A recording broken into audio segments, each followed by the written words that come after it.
Every time a tourist or a traveler, or let's say an expert, decides to travel to a different country, one of their main concerns is safety. I know in previous videos I've said Somaliland is safe, but this is a day in my life that I actually questioned the safety of Somaliland.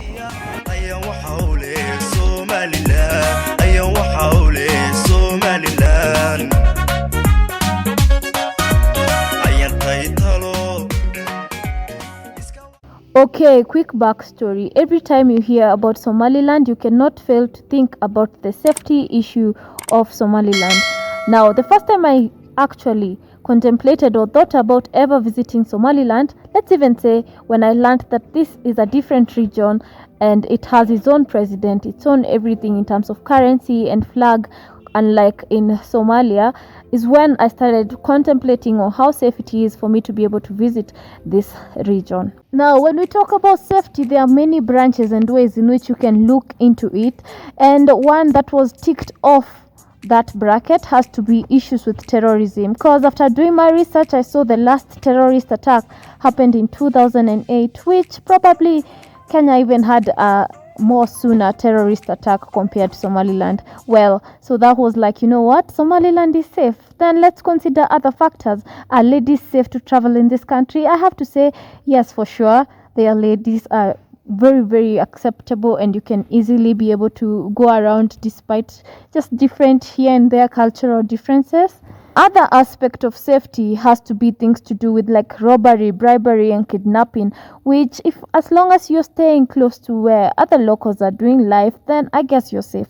But one that I wasn't prepared of is issues to do with protest and political form of conflict.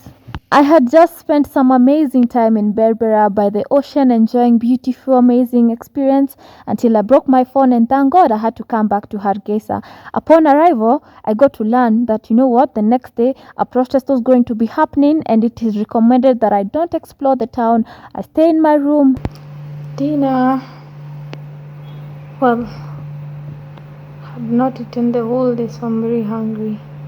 But, shock on me. The morning of that day, internet was shut down in the whole of the country. Wow. Damaris, in a foreign country, not able to communicate with her family in the city center where some protest is going to happen, and all she can do is pray and hope that everything will come well settled and she can be able to leave the country. As much as, come to think about it, what happens to the people that live there? Are they going to live on immediate effect? Anyway, safety comes first. So I just had some shooting. I hope nobody will see me, or people are running.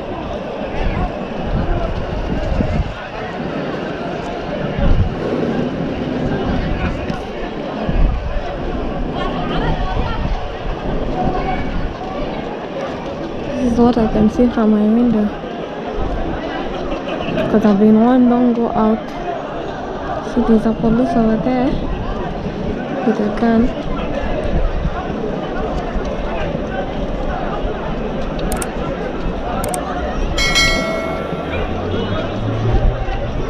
Oh,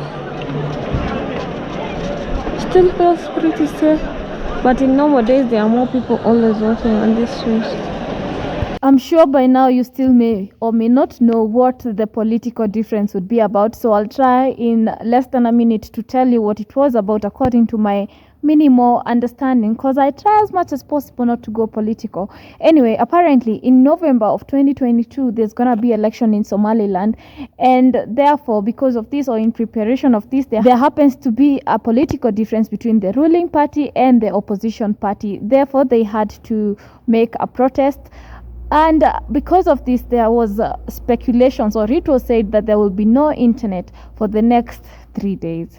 This was just a small glimpse that I was able to experience, but now that we don't have internet, let's find other forms of entertainment. Thank God for television. And what is happening? This is NTV. And the previous one should have been Citizen. I thought it was Citizen.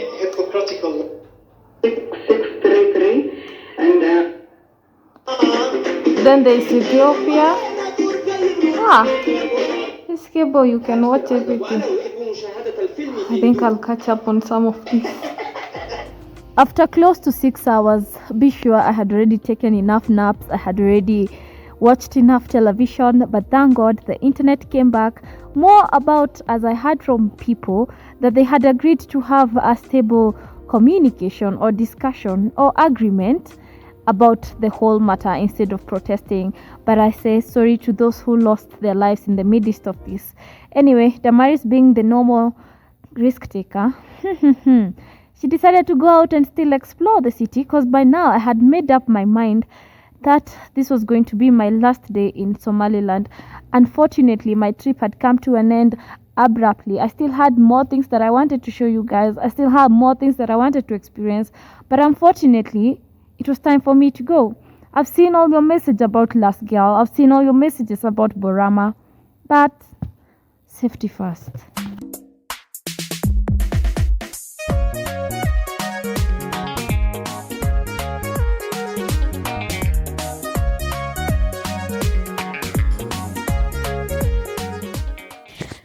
They say everything that has a beginning, unfortunately, has an end.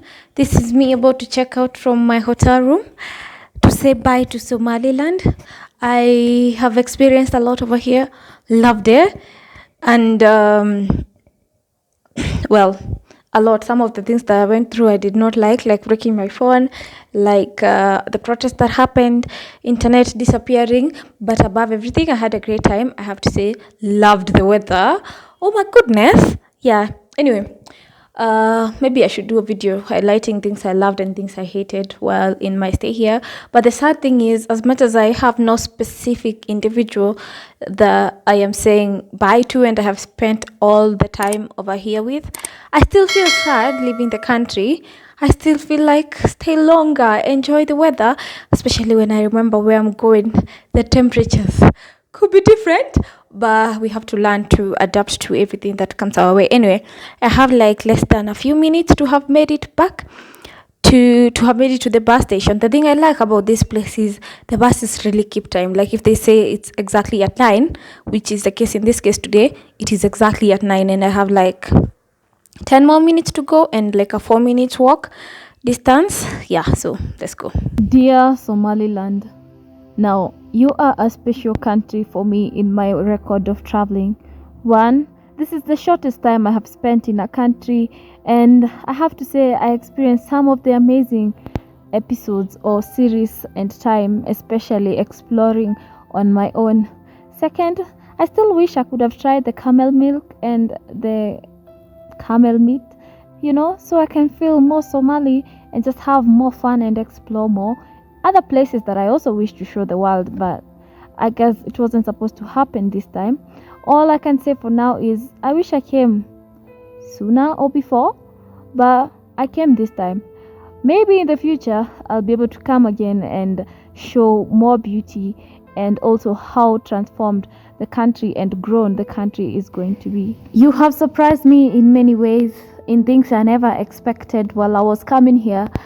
And you've also taught me that don't judge a place or a book by its cover, but give it a chance and you'll be able to know what the place or the thing is more about. I'm more inspired to keep seeing more places, and my courage to keep traveling has also gone up.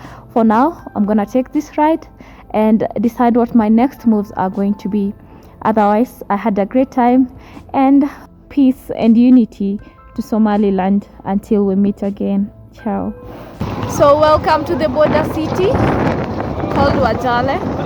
So I want to do some shopping, hoping that will be a success. After now, we cross over and head back to... So this is the current state of many places here in, what is it called? Wajale, the border point. When I came the other time, it had so many things. I would see even the sheets. Some were even lined outside. But many places are closed today. Taking a walk, hoping I can be able to find a place that is open. Yeah. So donkey. So I made it to the market here in Wajale, and it's really silent. Let me know in the comment section below if it is why, or maybe you have specific time that these places operate, or why it is this silent today. already got my exit from Somaliland. See you another time. I feel like if I will be around this area, I'll definitely come to visit Somaliland another time. Bye. Welcome back to Ethiopia. Yeah.